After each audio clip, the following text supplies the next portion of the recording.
m'appelle Philippe Cabon, je suis maître de conférence à l'université Paris-Descartes et on se trouve ici donc, au laboratoire adaptation travail individu. On va s'intéresser à la manière dont les gens utilisent ces technologies qui ont la particularité d'apporter à leurs utilisateurs une meilleure connaissance sur leur sommeil, à la fois en termes de durée, de qualité du sommeil.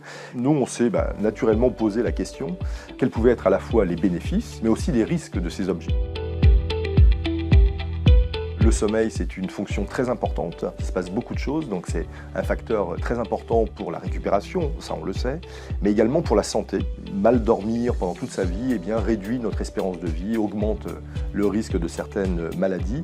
Donc il y a une vraie préoccupation de santé publique sur le sommeil.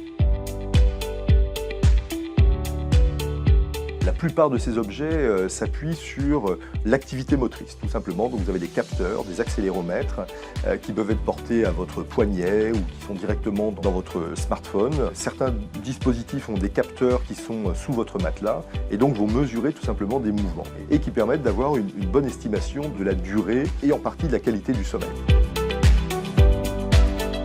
On a évidemment plusieurs phases à l'intérieur du projet. On utilise des volontaires qui se prêtent à ce type d'études, qui consistent en gros à utiliser pendant une semaine ces dispositifs.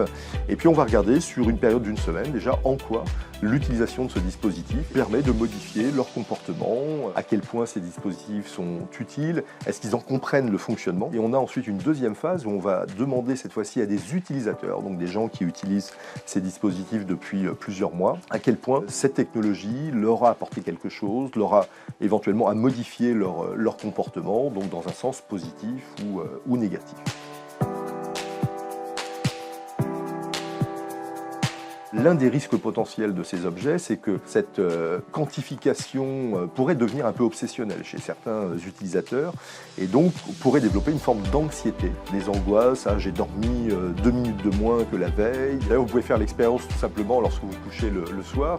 Essayez de penser à votre sommeil. Concentrez-vous sur je dois dormir, et bien évidemment, qu'est-ce qui se passera? Vous serez incapable de dormir.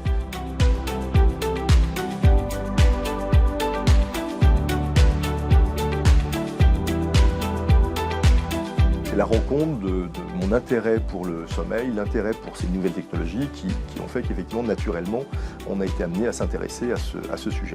Si notre recherche pouvait apporter un meilleur éclairage, aider les utilisateurs à mieux choisir ces dispositifs, je pense que notre recherche aura apporté un certain progrès dans le domaine.